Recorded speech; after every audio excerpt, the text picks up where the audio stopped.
Business studies व्यवसायिक अध्ययन के अंदर यूनिट 5 चैप्टर 7 संगठन का अर्थ, महत्व, प्रक्रिया एवं संरचना। तो हम स्टार्ट करते हैं। संगठन का अर्थ क्या होता है? तो संगठन का तात्पर्य उन साधन व तरीकों व प्रणालियों से होता है जो किसी व्यावसायिक संस्था के विभिन्न अंगों को क्रम से एक सूत्र में बांधता है और उनमें आपस में सामंजस्य स्थापित करता है। यानी संगठन का अर्थ होता है कि वे सभी साधन या वे सभी तरीके या वे सभी टेक्निक्स, प्रणालियाँ जो किसी भी संस्था के जो अलग अलग पार्ट्स हैं, अलग अलग अंग हैं, उनको एक क्रम में, एक सूत्र में बांधता है, यानी उनको एक साथ जोड़ने का काम करता है और उन सभी अंगों या उन सभी भागों में वो सामंजस्य, एडजस्टमेंट, कोऑर्डिनेशन, कोऑपरेशन का काम करता है, वह संगठन कहलाता है। भाषा के अंग्रेजी भाषा के ऑर्गेनाइजेशन की उत्पत्ति ऑर्गेनिज्म से हुई, जिसका आशय है देह के टुकड़े से है जो परस्पर इस प्रकार संबंधित है कि एक पूर्ण इकाई के रूप में कार्य करते हैं। यानी जो ऑर्गेनाइजेशन है वह अंग्रेजी भाषा का शब्द है और उसकी उत्पत्ति ऑर्गेनिज्म से हुई, जिसका अर्थ है छोटे छोटे अपने बॉडी के पार्ट्स या टुकड़े, और जो आपस में एक दूसरे से संबंधित हैं और आपस में जुड़कर वो एक पूर्ण इकाई के रूप में काम करते हैं। जैसे हम उदाहरण ले लें कि मनुष्य है तो मनुष्य की जो संरचना है उसमें उसके नाक है, कान है, हाथ हैं, पैर हैं, मुंह है, ये सभी उसके बॉडी के पार्ट्स हैं। तो ऐसी कंडीशन में ये बताया गया कि ये पार्ट्स सभी मिलकर, यानी ये सभी पार्ट्स मिलकर क्या काम करते हैं? मानव शरीर की संरचना करते हैं और ये साथ में है तभी इनकी वैल्यू है। अगर बॉडी से कोई पार्ट एक अलग हो जाता है तो फिर उस पार्ट की कोई वैल्यू नहीं रहती, उसकी कोई कीमत नहीं रहती। इसी तरह से किसी भी संस्था के अंदर जो कच्चा माल का क्रय है, वस्तुओं का उत्पादन है, वस्तुओं का विक्रय है, वित्त विभाग है, इस तरह से ये कई सारे अलग अलग पार्ट हैं, लेकिन आपस में एक दूसरे से जुड़े हुए हैं, संबंधित हैं। एक इंडिविजुअल अगर हम एक पार्ट को अलग कर दें इसमें से, तो उसका फिर हमारे संस्था के अंदर, हमारे उपक्रम के अंदर कोई भी उसकी वैल्यू नहीं रहेगी। इन विभिन्न विभागों की क्रियाओं में ऐसा प्रभावपूर्ण समन्वय जिससे कि संस्था बिना किसी कठिनाई के अपने लक्ष्य की ओर बढ़ती है, संगठन कहलाता है।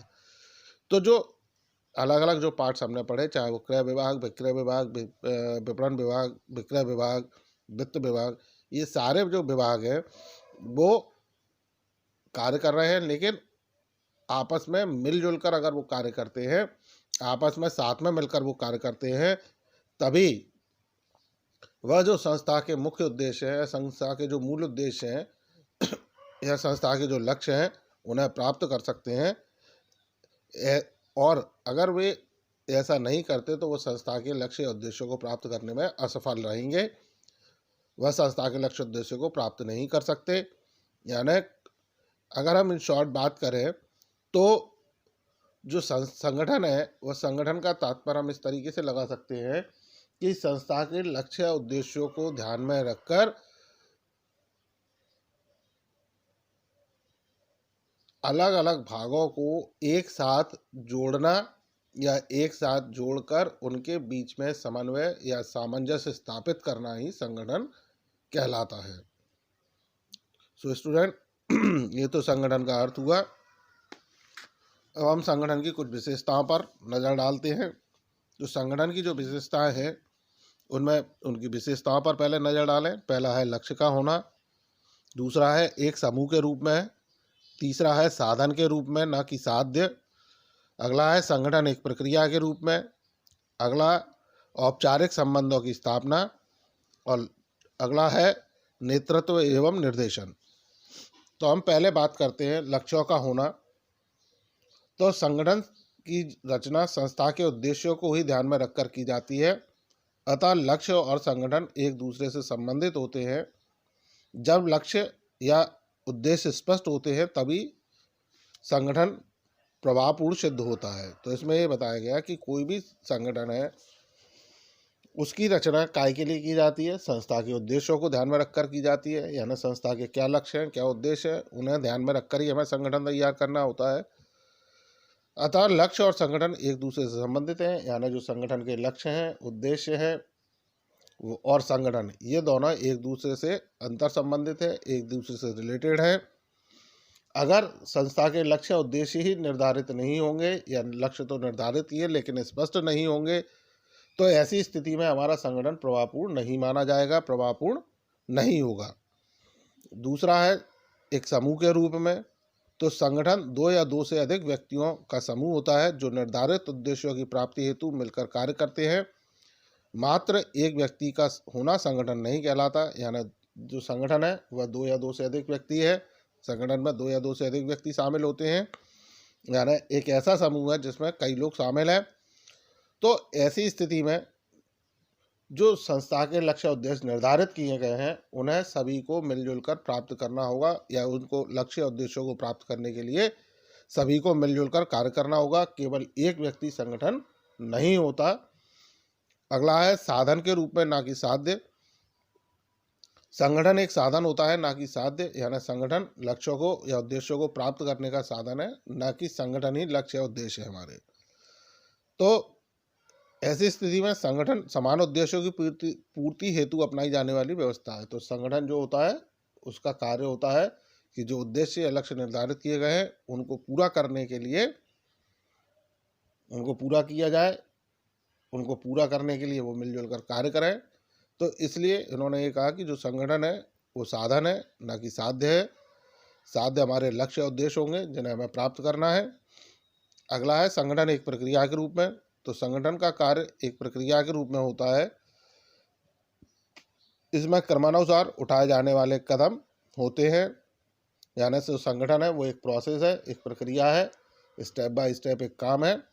इसमें इनके जो कार्य होते हैं वो निम्नानुसार होते हैं कि कार्यों का पहले निर्धारण किया जाता है, फिर क्रियाओं का वर्गीकरण किया जाता है, फिर कार्य का विभाजन और लास्ट में अधिकारों का अंतरण। यानी जो संगठन का कार्य है वो भी एक क्रिया है, एक प्रक्रिया है, एक प्रोसेस है, स्टेप बाय स्टेप पूरा करने वाला कार्य है। तो इसमें भी हम चरणबद्ध तरीके से इसको पूरा करेंगे कि सबसे पहले हम कार्यों का निर्धारण करेंगे कि हमें क्या क्या कार्य करने हैं, फिर उन कार्यों को हम अलग अलग भागों में बांटेंगे कि हमें हर प्रत्येक कार्य में हमें क्या क्या क्रियाएं एक्टिविटी करनी है। उसके बाद किससे हमें क्या कार्य कराना है, कार्य विभाजन या श्रम विभाजन करेंगे, और उसके बाद उन कार्यों को करने के लिए उनसे संबंधित अधिकारों का हस्तांतरण किया जाएगा। अगला है औपचारिक संबंधों की स्थापना। तो इसमें प्रत्येक अधिकारी के अधिकार एवं दायित्व स्पष्ट किए जाते हैं। उसके अपने उच्च अधिकारी व अधीनस्थों से क्या संबंध होंगे, कौन किसके प्रति जवाबदेह होगा, कौन किसके प्रति उत्तरदायी होगा, इत्यादि की स्पष्ट व्याख्या होती है। तो इसमें क्या होता है, संगठन के अंदर औपचारिक संबंधों की स्थापना की जाती है, यानी औपचारिकताएं पूरी की जाती हैं कि जिससे प्रत्येक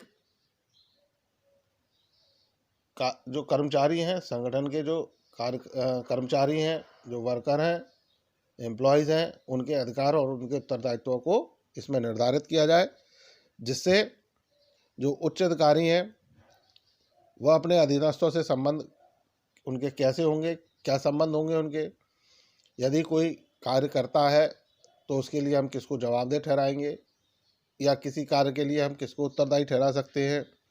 इस तरह की स्पष्ट व्याख्या इसके अंदर की जाती है।